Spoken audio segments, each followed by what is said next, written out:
El Evangelio según San Juan, capítulo 17, versículo 20 al versículo 23. Así dice la palabra inspirada de nuestro Dios. Mas no ruego solamente por estos, sino también por los que han de creer en mí por la palabra de ellos, para que todos sean uno, como tú, oh Padre, en mí y yo en ti, que también ellos sean uno en nosotros, para que el mundo crea que tú me enviaste. La gloria que me diste yo les he dado, para que sean uno, así como nosotros somos uno, yo en ellos y tú en mí, para que sean perfectos en unidad, para que el mundo conozca que tú me enviaste y que los has amado a ellos como también a mí me has amado. Esta es la palabra de Dios. Hermanos, seguimos considerando el tema de la unidad de la iglesia. Apenas tuvimos oportunidad hace un par de semanas de iniciarnos en este tema tan importante. Y enfatizaba la vez pasada, hermanos, que de todas las cosas que Cristo pudo haber pedido por su iglesia, Él se concentra en dos. Bueno, aquí no estamos hablando de lo que pidió por sus apóstoles que nos aplica a nosotros. ¿Qué pidió por sus apóstoles? Dos cosas. Que sean guardados para que no caigan de la fe y sean sostenidos hasta llegar al final. Y dos, que sean santos. ¿Recuerdan? Padre, te pido que sean santificados, santifícalos en tu palabra es verdad. Bueno, a partir del versículo 20, nuestro Señor dice, bueno, no solo te pido por ellos, por los apóstoles, también te pido por los que han de creer en mí por la palabra de ellos. O sea, nosotros. Y a partir del versículo 20 pide dos cosas nuestro Señor por nosotros. Y la primera cosa que pide por nosotros es que sean uno. Oh, hermanos, la mente de nuestro Señor y su corazón para con su iglesia es que sean uno, que manifiesten gran unidad.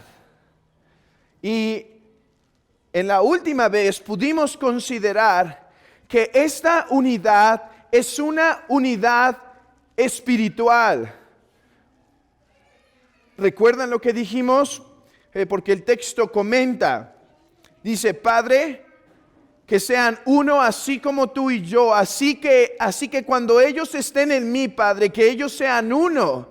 Y por eso dijimos que nuestra unidad está basada en la obra del Espíritu Santo. Somos uno con todos aquellos que han sido uno con Cristo. Nuestra unidad es una generada, mantenida, realizada con el Espíritu Santo. De hecho, por eso el apóstol Pablo, cuando habla de la unidad, no dice que la creemos. ¿Sí? No nos manda a hacer la unidad, nos manda a guardarla porque la unidad ya existe. Porque si tú eres uno con Cristo y participas en unión con Cristo, entonces tú eres uno con la iglesia. Unirte a Cristo te une a su bendito y santo cuerpo. Por eso insistimos que el incrédulo no debe hacer como su mayor prioridad ser uno con la iglesia. No debe ser su mayor prioridad unirse a una iglesia local. Su mayor prioridad debe ser uno en Cristo, estar en Cristo. La membresía es algo no de poca importancia, no es de poca importancia, no obstante es el resultado de lo más importante. Una vez que yo soy uno con Cristo, entonces podré ser uno. Y ahí enfatizamos que la forma de guardar la unidad entonces es por medio de caminar en el Espíritu Santo. Es lo que dice el apóstol Pablo en Gálatas, ¿recuerdan? ¿Por qué hay divisiones? ¿Por qué algunos son carnales? ¿Por qué algunos son divisivos? Porque no andan en el Espíritu. Si estuvieran en el Espíritu, estarían en la iglesia, obrarían en la iglesia, pero porque no están en el Espíritu y no caminan en el Espíritu, por eso hay tantas divisiones y guerras y peleas. Así que nuestra unidad es espiritual y eso nos permitió entender dos cosas: que nuestra unidad con la iglesia es una unidad universal o, si quieren, invisible. ¿Sí? Hermanos, somos uno con todos los creyentes que han creído, desde Adán hasta el último que entrará al reino.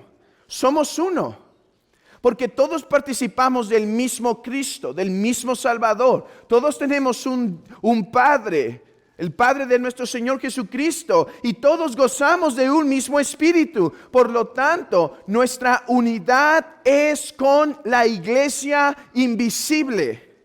No obstante, insistimos, porque algunos se quieren engañar con eso, ¿saben? Y dicen, no, es que debido a que yo soy uno con la iglesia universal, yo no tengo que ser uno con la iglesia local. Te engañas. Porque, a ver, nuestra unión con Cristo, ¿es visible o invisible? Invisible, ¿verdad?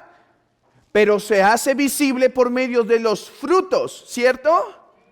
Bueno, nuestra unión con la iglesia es invisible, pero se hace visible. ¿Cómo puedo decir que soy uno con la iglesia universal si no puedo ser uno con una iglesia local? Es lo mismo que dice el Señor en Juan. ¿Cómo dices que amas a Dios si no amas a tu hermano? Si le aborreces, si no eres uno con la iglesia.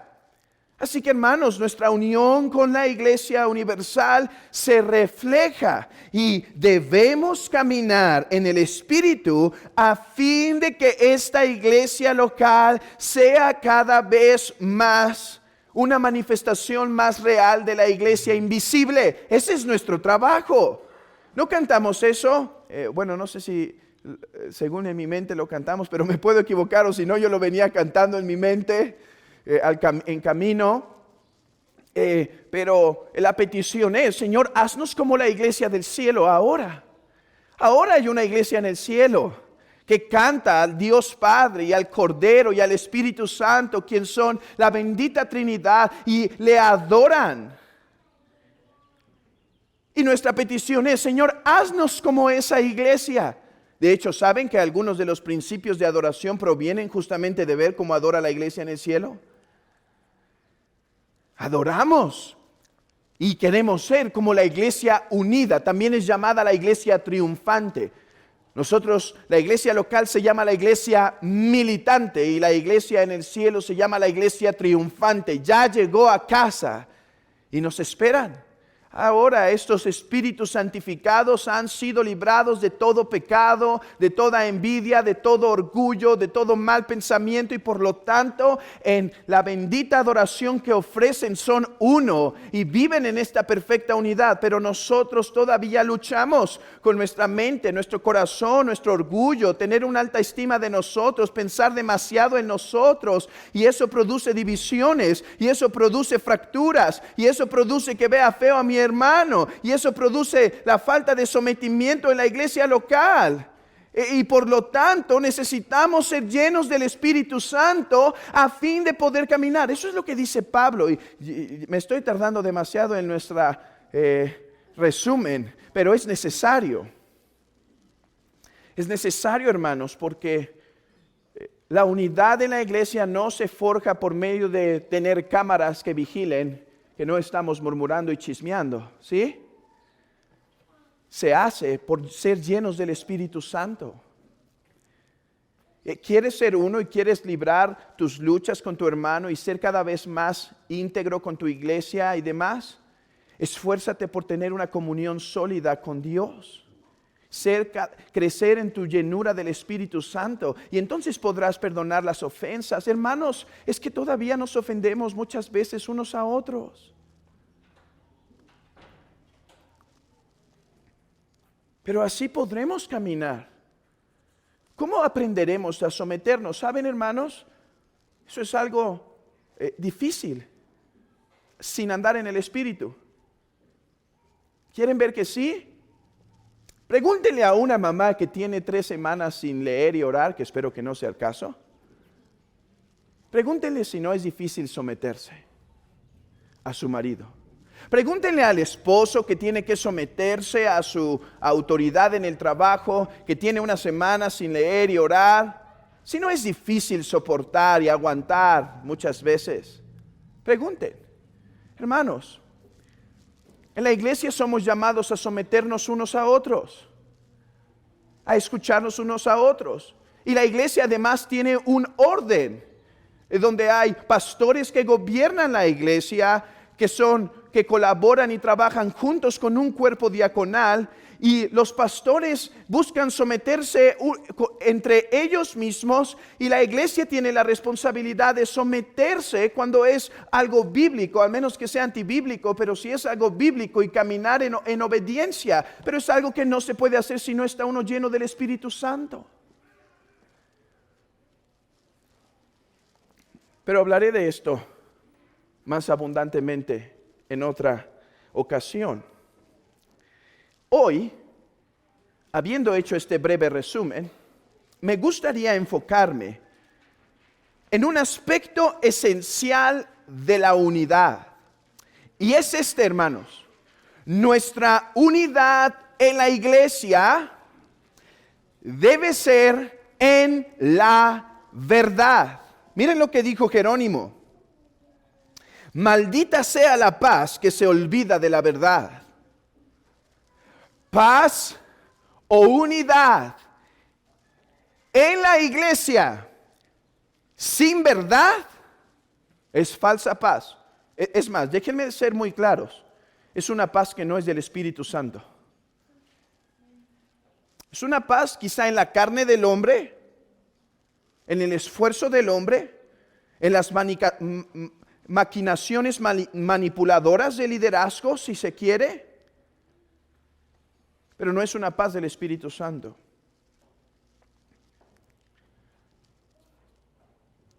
Miren el texto, versículo 20. Mas no ruego solamente por estos, sino también por los que han de creer en mí por la palabra de ellos. Quiero que noten 2 partes de este versículo. En primer lugar, noten esto, hermanos. Vean, Cristo está orando, no ora por todos, porque ya vimos versículos atrás que Él no ora por todo el mundo. ¿Sí se acuerdan de eso, hermanos?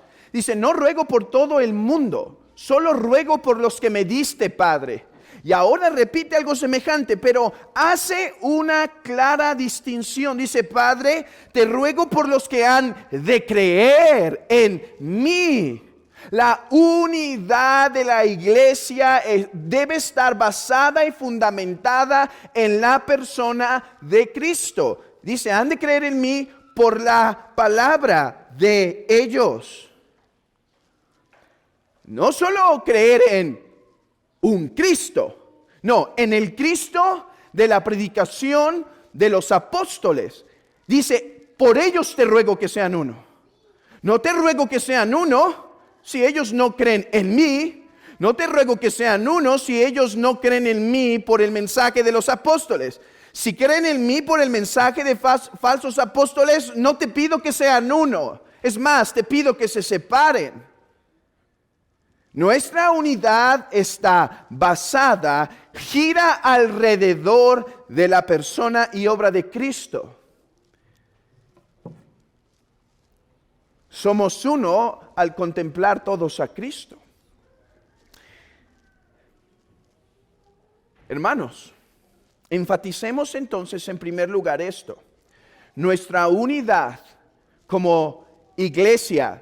Fíjense esto: como iglesia invisible y visible.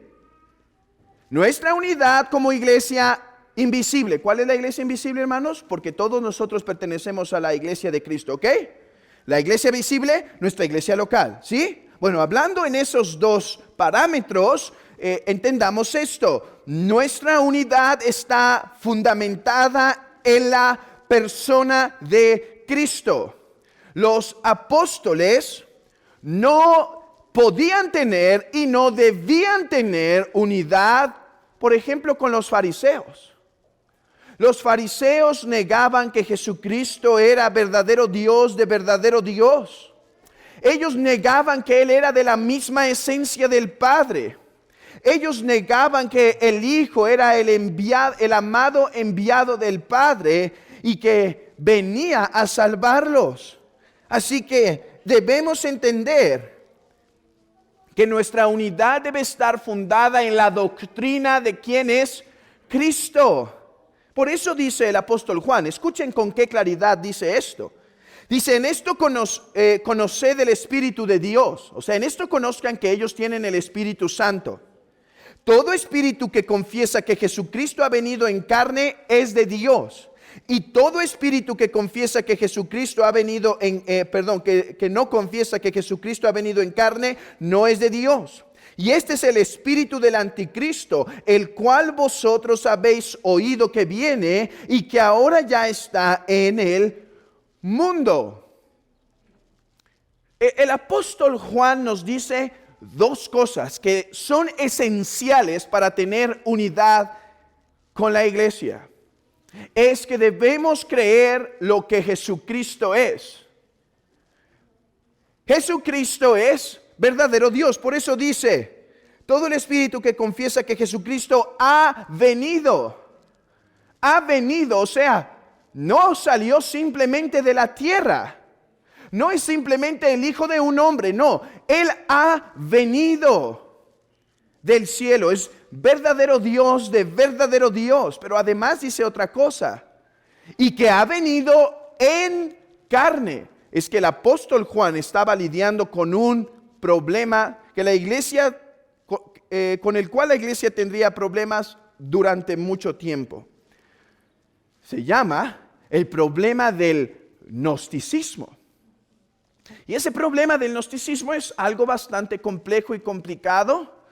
Si no, pregúntenle a los hermanos que estuvieron en el curso de historia de la iglesia de los viernes. Algunos creo que hasta soñaron con esa lección y con todas las cosas que se hablaron ahí. Es bastante complejo, pero podemos hacerlo sencillo, hermanos. El gnosticismo simplemente dice que la carne es mala y que ser espiritual es alejarse de la carne lo más posible. Por lo tanto, Jesucristo no pudo venir en carne porque la carne es mala. Y algunos hasta llegaban a decir que en el momento en que Jesús llevaba la cruz, hizo un intercambio con Simón de Cirene y él se puso en el lugar, Simón fue en realidad quien fue crucificado, porque Jesucristo no podía ser crucificado porque no estaba en la carne. De hecho, era como un tipo de fantasma. Bueno, ¿qué dice el apóstol Juan? Cualquiera que diga que Jesucristo no es Dios o que no vino realmente en la carne, rechácenlo. Aléjense. De hecho, la tradición dice que una vez iba Juan con sus apóstoles a tomar el baño y viendo un discípulo de estos herejes, agarra y les dice, salgamos de aquí, no vaya a ser que el lugar se caiga por estos herejes. No vaya a ser que Dios traiga un juicio y nosotros estemos juntamente con ellos. O sea, Juan, según la tradición nos enseña, pero la escritura con verdad, amonestó al pueblo a que no se unieran con aquellos que niegan que Jesucristo es verdadero Dios de verdadero Dios y verdadero hombre. Verdadero hombre. Hermanos, no podemos echar fuera la doctrina en la búsqueda de la unidad. Ahora, esto nos separa de buscar unidad eclesiástica con ciertas sectas, ¿sí? Ya de facto nos separa con los falsos testigos y los mormones. Ahora, no que no podemos compartirle el evangelio y tomar una comida para hablarles de la palabra. Pero no podemos tener unidad eclesiástica porque nuestra unidad no es en el Espíritu, ¿cierto? Porque aquel que tiene el Espíritu Santo no puede negar que Jesucristo es verdadero Dios y verdadero hombre. Si no tiene el Espíritu, no puede entender cómo Dios se hizo carne. Pero si lo tiene, el Espíritu de Dios nos hace entender las cosas que de Él provienen. De hecho, recuerda, y tú que nos visitas con frecuencia, que la razón por la que no crees es porque tu mente todavía es carnal y no se ha sometido a la palabra de Cristo, quien habla verdad. Y por eso es la búsqueda y el mandato que el Señor da. Cree en el Evangelio. Arrepiéntete incluso de tus pensamientos blasfemos y cree en el Señor Jesucristo con todo tu corazón. Pero, a ver, no es solo unidad de la persona de Cristo de la que tenemos que tener claridad. Escuchen lo que dice el versículo 20. Dice, por los que han de creer en mí, pero pongamos énfasis en lo que sigue. Por la palabra de ellos. O sea,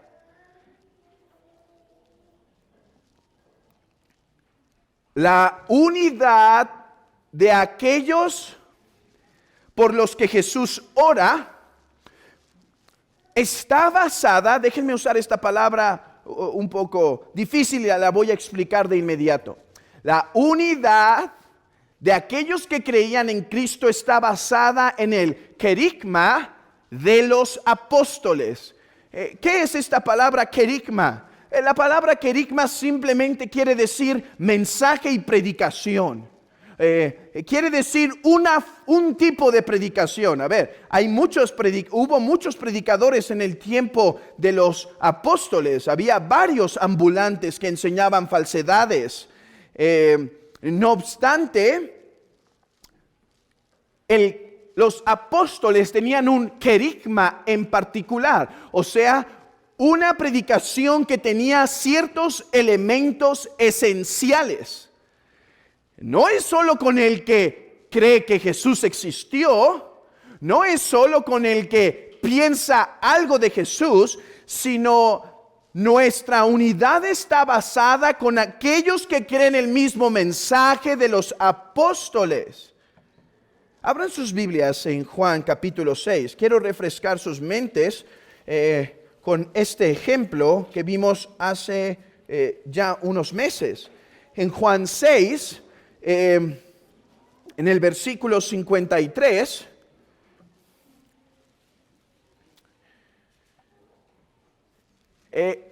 buscan al Señor porque les dio de comer. Y Él les manda a que más bien entiendan que sus milagros son señales que nos dicen algo de quién es Cristo. Y vean en el versículo 53. Jesús les dijo, de cierto os digo, si no coméis la carne del Hijo del Hombre y bebéis su sangre, no tenéis vida en vosotros. El que come mi carne y bebe mi sangre tiene vida eterna y yo le resucitaré en el día postrero, porque mi carne es verdadera comida y mi sangre es verdadera bebida. El que come mi carne y bebe mi sangre, en mí permanece y yo en él. Como me envió el Padre viviente y yo vivo por el Padre, asimismo el que me come, él también vivirá por mí. Este es el pan que descendió del cielo, no como vuestros padres que comieron el maná y murieron. El que come de este pan vivirá eternamente. Estas cosas dijo en la sinagoga enseñando en Capernaum. Al oírlas, muchos de sus discípulos dijeron, dura es esta palabra, ¿quién la puede oír? Sabiendo Jesús en sí mismo que sus discípulos murmuraban de esto, dijo, ¿esto os ofende? Entendamos algo. Jesús demuestra que la multitud con la que tiene unidad, esta multitud no tiene una unidad verdadera con Cristo, es superficial. Él dice, no solo tienen que creer que yo vengo a hacer milagros, no solo tienen que creer que yo soy verdadero Dios de verdadero Dios, tienen que creer que ustedes son incapaces de salvarse y que yo me sacrifico para que ustedes puedan tener perdón. Esta es la unidad que el Señor, por la que el Señor ora. Es una unidad que está basada primeramente en la persona y obra de Cristo. Hermanos, este fue el gran problema en la iglesia de Galacia. A ver, ¿la iglesia de Galacia creía en Jesucristo? ¿Sí? ¿La iglesia de Galacia creía que era verdadero Dios y verdadero hombre? Sí.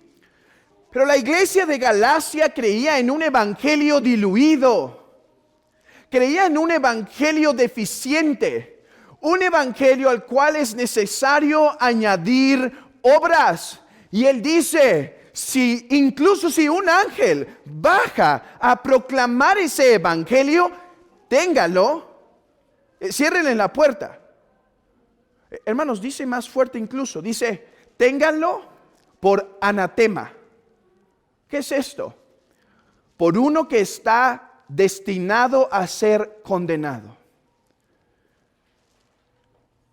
La unidad tiene como fuente la cruz. Hay personas que tienen unidad alrededor del nombre de Jesús, pero es un Jesús, no el crucificado. Quizá es el Jesús del Sermón del Monte, ¿sí? Al cual nosotros también creemos, es el mismo y verdadero, pero no lo separamos de la cruz. Quizá a algunos les gusta el Jesús que es moralista. Y hoy en día les encanta el Jesús que es amor.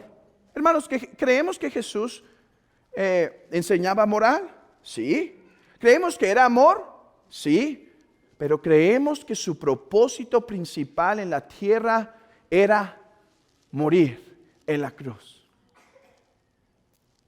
Su propósito era sacrificarse en la cruz. Por eso Pablo dice, a ver, yo tengo un mensaje, yo tengo un querigma. Y este es Cristo y este crucificado. Es más, dice en Gálatas capítulo 5 o capítulo 6 versículo 10, no recuerdo si es el 5 o el 6. Y dice, lejos esté de mí gloriarme, sino en la cruz de Jesucristo. Hermanos, el Cristo de Pablo no era solo el que enseñaba buena moral y el que enseñaba y hablaba del amor.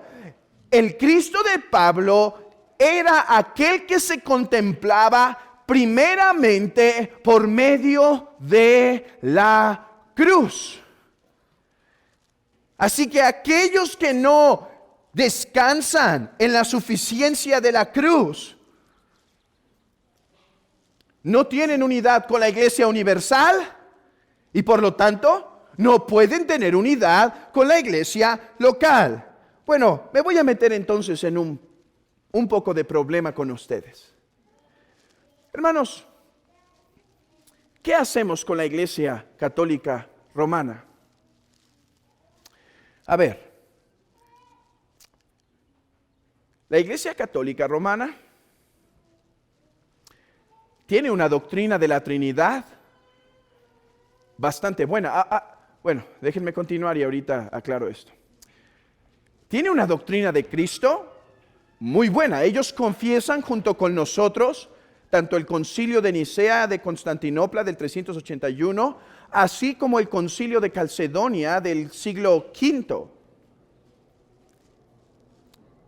Tienen una defensa de la resurrección bastante buena. Es más, se oponen, algunos, porque otros ya no, pero se oponen a cuestiones antimorales. Digo, los verdaderos católicos, hay algunos otros, déjenme decirlo con cuidado. Bueno, hay algunos otros que no, así dejémosle. ¿Qué hacemos con ellos? ¿Creen bien de la Trinidad? ¿Creen bien de Cristo? ¿Tienen buena moral? Yo digo esto.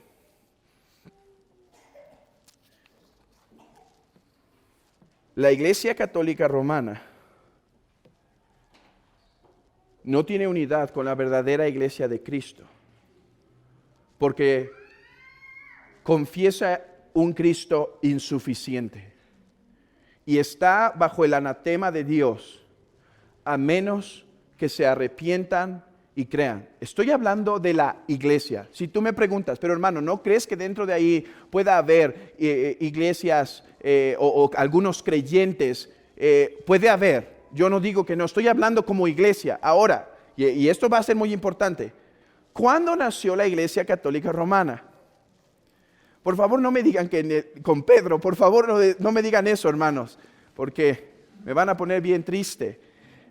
No, ¿saben cuándo nació la Iglesia Católica Romana? Trento, no tengo la fecha exacta, pero según mi mente es 1566, 2 años después de la muerte de Juan Calvino, 1550. Sí, creo que es 1564 que muere Calvino, 2 años después es Trento. Bueno, en el siglo VI, ahí nace la Iglesia Católica Romana. No antes. Entonces, esa iglesia que nace en Trento anatemizó el Evangelio. Antes había confusión, hermanos. Antes no había tanta claridad. Antes no había salido a relucir la necesidad de formular la doctrina. Y antes nuestro juicio con ellos, antes de Trento, debe ser cuidadoso. Debemos intentar entender cómo es lo que creían y ser cuidadosos en nuestro juicio. Pero la iglesia que nace en Trento, en donde establece todas sus doctrinas y dice que aquellos que creen que la fe en Cristo es suficiente para salvar son anatema, en ese mismo momento ese movimiento se separa. Por eso los reformadores decían, a ver, los que se están separando no somos nosotros, son ustedes.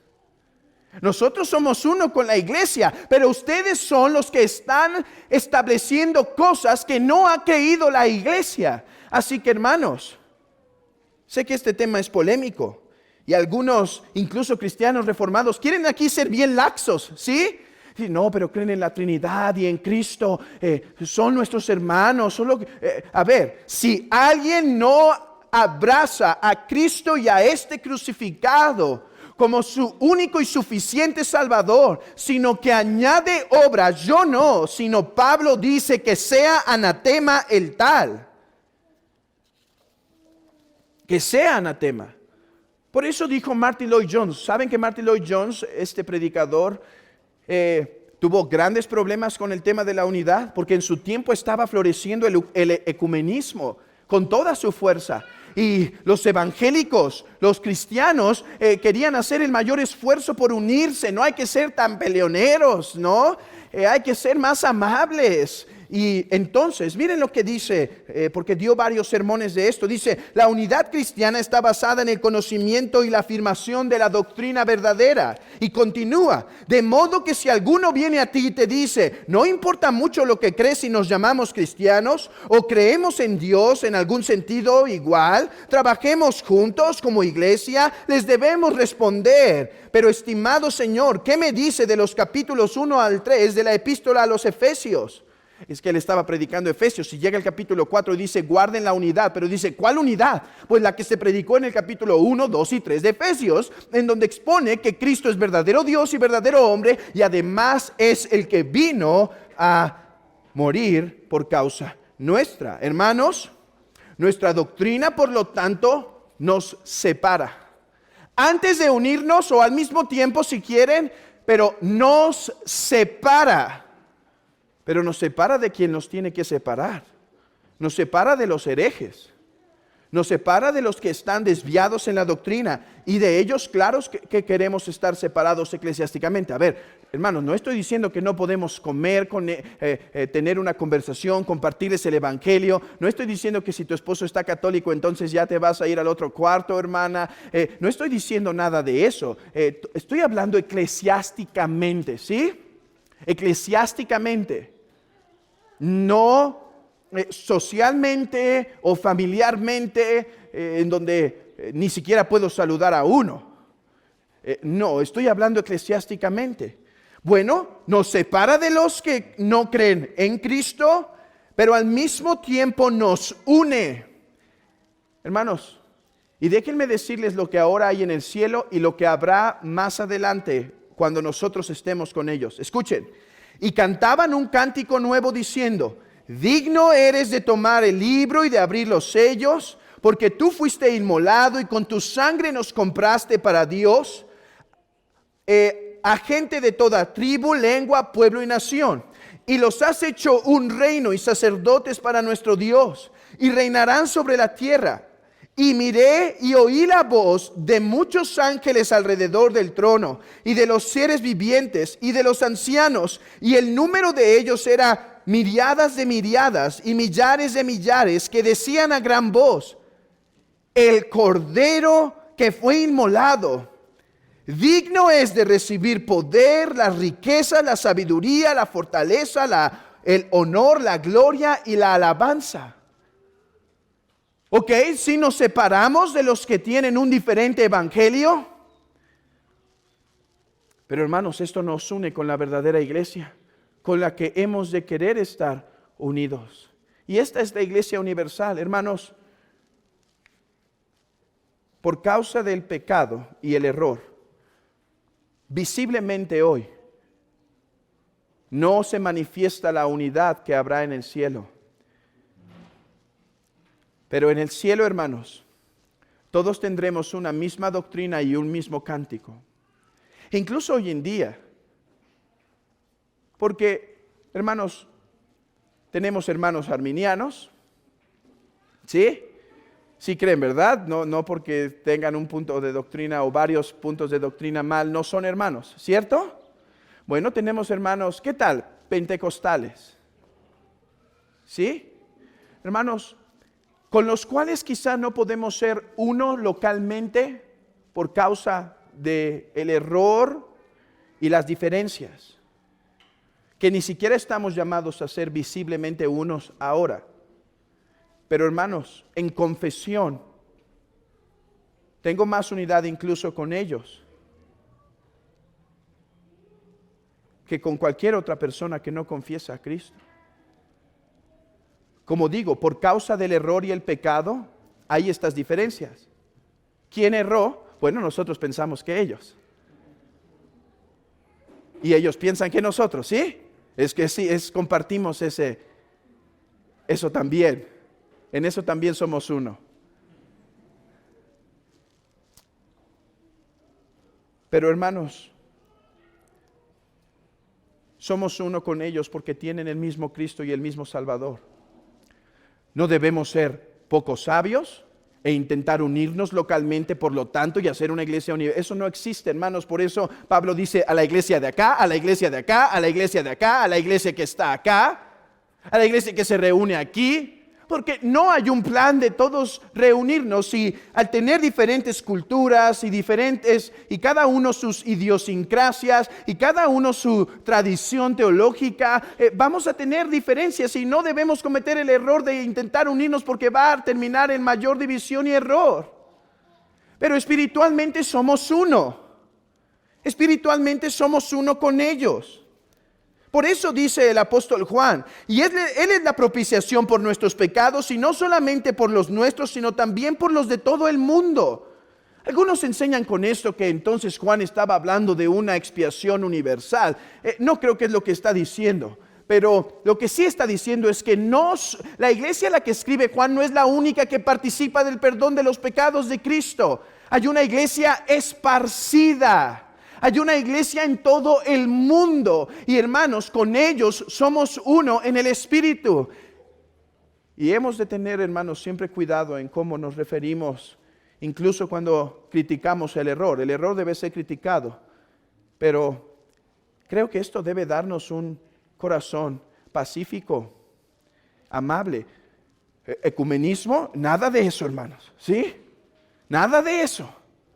Que vamos a darle entonces la mano al judío para hacer una iglesia, nada de eso, eso es herejía. Porque el Señor dice que la unidad está basada en su persona y en su obra. Pero todo aquel que descanse en quien es Cristo y en su perfecta obra es uno en el Espíritu con nosotros. Ahora, esto en cuanto a la unidad en la verdad con la iglesia universal o invisible. Pero yo creo que esto tiene implicaciones con la iglesia local. A ver, ya dije lo que no tenemos que hacer. No tenemos que intentar unirnos todos en una misma ciudad, todos los que creen en Cristo, e intentar hacer como una gran mezcla de todas las posturas. No estamos llamados a eso, pero ¿a qué sí estamos llamados? Bueno, hermanos, estamos llamados a unirnos con nuestro cuerpo local, creciendo en el entendimiento unánime de la persona y obra de Cristo. Al estar hoy unido aquí, hermano, al estar presente tanto con tu cuerpo como con tu mente y tu corazón, hoy estás fomentando la unidad de la iglesia local, porque estás unánime con nosotros, creciendo en la misma doctrina, fortaleciéndote en la misma palabra. Y de esta forma estás siendo nutrido en la misma fe. Oh, hermano, esto te une y te fortalece con tu iglesia.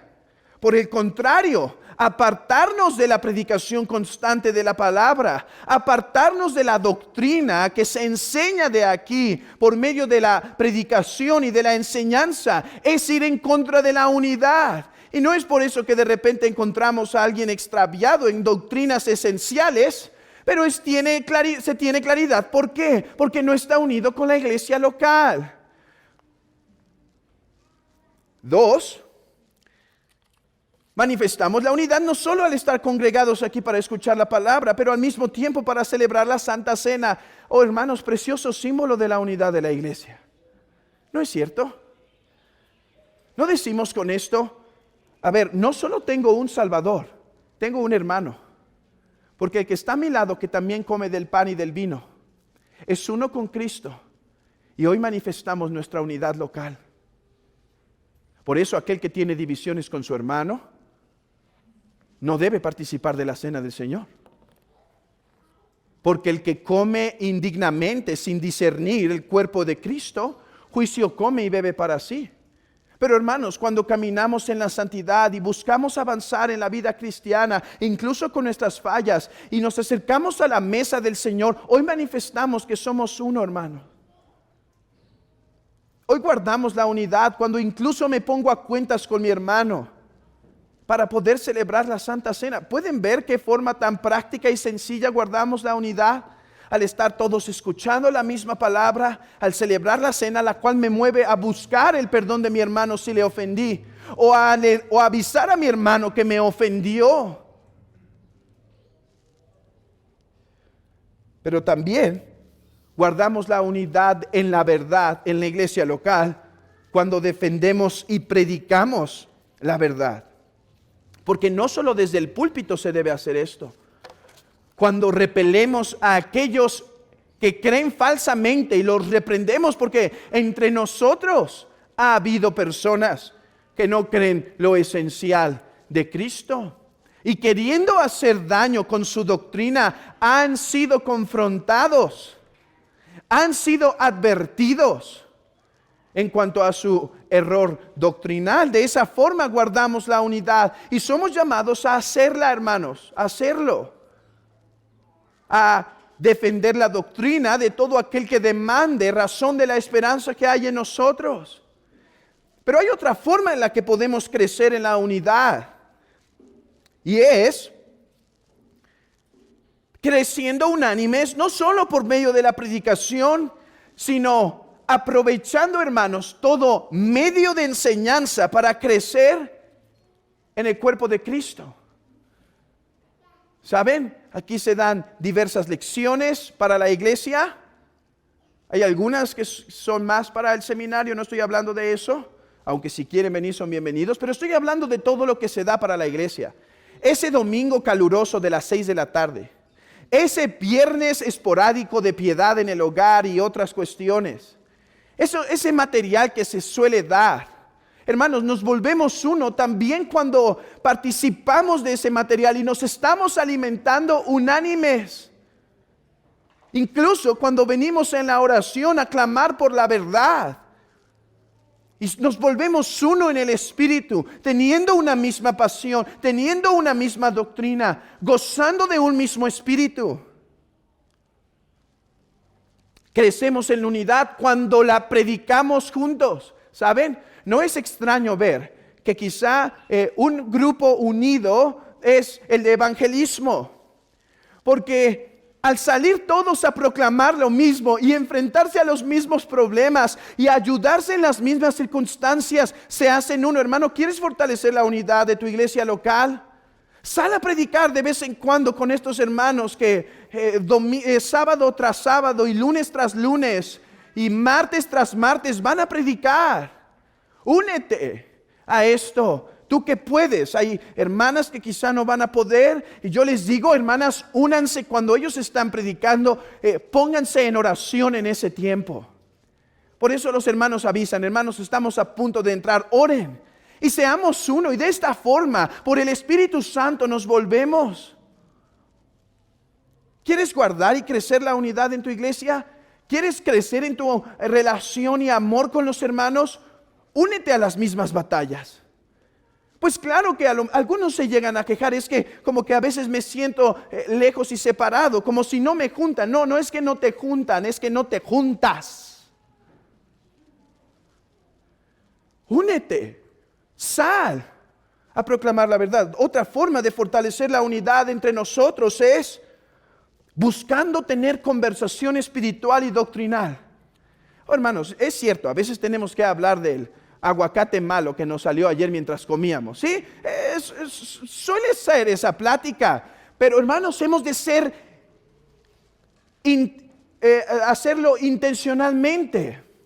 Debemos provocar estas conversaciones doctrinales, incluso sacar mis dudas para que otros me ayuden, no esconderlas pensando que me van a reprender. Claro, si traes una doctrina diferente y estás intentando hacer división, serás reprendido y serás advertido solemnemente por esa mala acción. Pero si tienes dudas sinceras y quieres, saca esas preguntas incluso en la conversación. Ven al convivio de la tarde. Y si el hermano está hablando del aguacate que le salió bueno o malo, hermano, saca una pregunta doctrinal, trae la doctrina, y esto nos va a unir en nuestras conversaciones y nos va a hacer crecer, y hermano, nos va a hacer amarnos más y más entre nosotros, porque ya no solo tenemos un mismo Salvador, pero además confesamos una misma fe, tenemos una misma doctrina, crecemos en unidad, entonces, al guardar la verdad,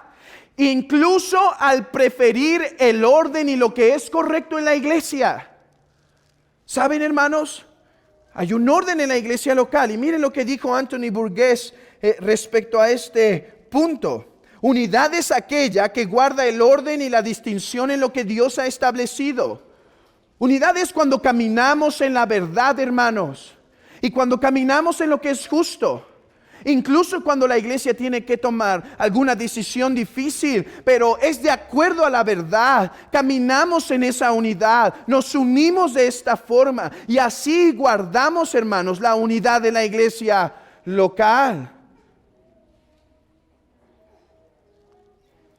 Y guardamos la unidad cuando caminamos en santidad. ¿No dice eso el apóstol Juan? Mucho me regocijé cuando vi a tus hijos caminar en la verdad. Juan no los conocía, pero dice, cuando los vi caminar en la verdad, dije, somos uno. Miren, cuánto me regocijo, hermanos, cuando todos caminamos en la búsqueda de la santidad, cuando todos buscamos caminar en aquellas cosas que agradan a Dios, guardar los mismos mandamientos, entonces tendremos las mismas luchas, el mismo objetivo, la misma meta en esta vida, agradar a nuestro Señor con todo el corazón. ¿Estás fomentando la unidad en tu iglesia local? Ya eres uno y ya hay una unidad inquebrantable. Si estás en Cristo, eres uno con Él. Pero ahora somos guardados, eso es lo que dice el apóstol Pablo en Efesios 4, a guardar el vínculo de la paz en nuestra iglesia local. Sí, no hay tal cosa como llaneros solitarios. Sí, hay algunos cristianos que piensan que pueden ser así, un tipo de llanero solitario. Yo soy de la Iglesia Universal, así que nadie me puede decir nada. No, Dios te manda que te sometas bajo un pastorado. Dios te manda que seas sumiso al liderazgo de un pastorado, que trabajes con una iglesia, que escuches su exhortación, que seas junto con ella. No hay tal cosa como llaneros solitarios, por lo tanto. ¿Estás guardando la unidad local al ser miembro de una iglesia local? Yo sé que esto es extraño quizá en algunas iglesias, porque no quieren ofender los oídos de los presentes. ¿Saben por qué a algunas iglesias les gusta predicar así como chistes y cosas así divertidas? Porque no quieren ofender a los que asisten.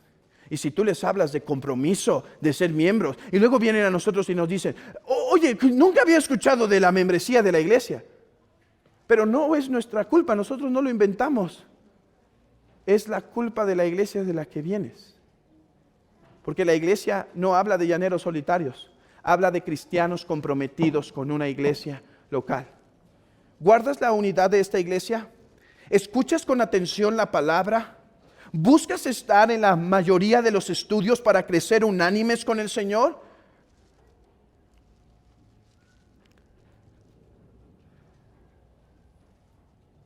He sabido que incluso al tiempo de piedad en el hogar llegan a venir solteros, no solo porque desean tener la unidad, también es porque desean estar escuchando lo mismo que toda la iglesia está escuchando. Excelente. Son bienvenidos. Que todos crezcamos en las mismas verdades, que seamos uno. Hermanos, que el centro de nuestra iglesia y de nuestra comunión y de nuestra vida eclesiástica sea la palabra. Estoy espantado que algunos buscan iglesias solo para ver si tiene grupo de esto, grupo de esto, grupo de esto, grupo de esto. No, si necesitas eso, ve a un club, saca una membresía y vas a tener un montón de esas cositas. No, en nuestra unidad en la iglesia, hermanos, que sea la palabra, que sea domingo en la mañana, domingo en la tarde, que sea el tiempo de la oración, que nuestra unidad esté fundada aquí. ¿Estás escuchando entonces la palabra con atención y creciendo en la doctrina? ¿Celebras la cena del Señor con frecuencia y constantemente, poniéndote a cuentas incluso con aquellos que has ofendido o te han ofendido? ¿Defiendes la verdad? ¿Proclamas la verdad? A algunos les gusta defender, no sé por qué tienen ese necesitamos todo en la iglesia de Cristo, ¿verdad? Pero hay algunos que son bravos, ¿sí? Como que nacieron para tener debates. No soy uno de esos, realmente no me gusta, no disfruto tanto. Pero no solo es si la defiendes y si te gusta eso, es la proclamas.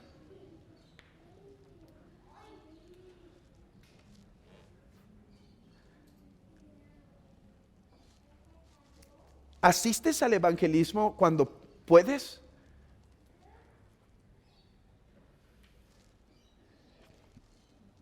¿Hablas la verdad con tu prójimo? ¿No nos dice eso la Escritura? ¿Hablad verdad cada uno con su prójimo? ¿Hablas verdad con tu prójimo o hablas calumnias y chismes con tu prójimo? Entonces tu unidad no está basada en la verdad, está basada en el chisme o la calumnia. Y esto no solo afecta a las mujeres, esto afecta también a los hombres. ¿Está tu unidad basada en lo que es verdadero? Incluso cuando la iglesia toma decisiones difíciles, ¿está basada en la verdad, en lo que es justo y verdadero ante Dios?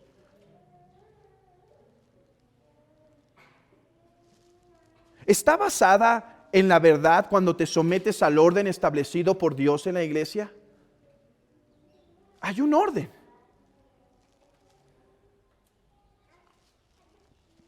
¿Tienes conversaciones espirituales frecuentemente de doctrina donde buscas fomentar la unidad?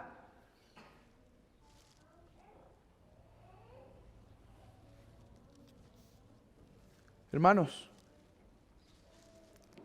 que nuestra unidad esté en la verdad. Porque Jesús oró por nosotros diciendo, Padre, te ruego que esos que van a creer en mí por la palabra de los apóstoles sean uno, Padre. Así como tú y yo somos uno, así que ellos sean uno. Oh hermanos, cuánto deseo que el Espíritu Santo aplique esta palabra en nuestros corazones y crezcamos todos unánimes. Me encanta ver la asistencia que tenemos hoy. No sé si es que las sillas están más separadas o vinieron más, pero que crezcamos todos juntos en unidad, hermanos.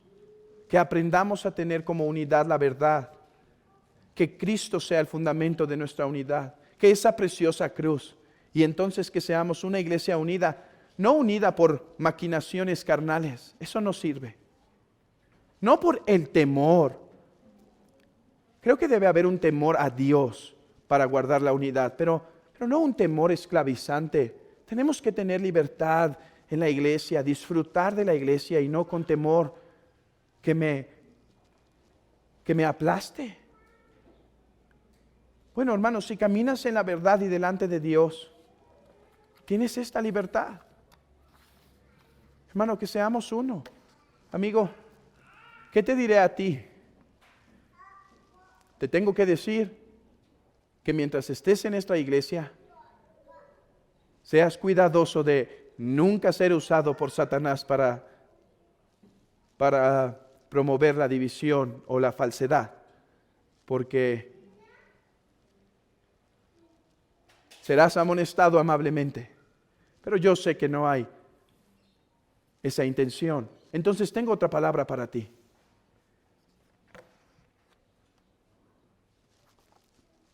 Personas han dicho, quisiera ser uno con ustedes. Varias personas lo han dicho. ¿Ven ese amor? ¿Ven las acciones de gracias de los miércoles? Ahí se proclama la verdad y somos uno. ¿No ha sido hermoso, hermanos, ver que nuestras peticiones han sido contestadas entre algunos que están ahí y hacemos acción de gracias y todos nos unimos en una misma voz?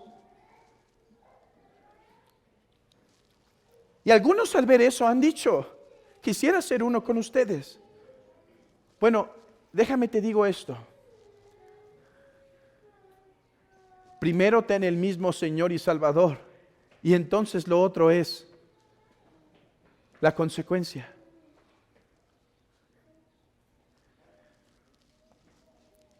Alguien pregunta, ¿y qué se requiere para ser miembro? Sí, algunos hasta vienen diciendo, ¿cuánto cuesta la membresía? No, solo hay algo necesario para ser miembro.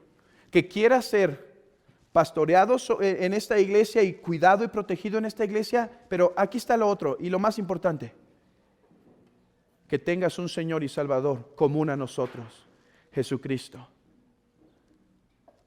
¿Quieres ser uno con la iglesia? Primero arrepiéntete de tu pecado y cree en Jesucristo, porque ¿cómo quieres ser uno con la iglesia si estás peleado con nuestro Dios?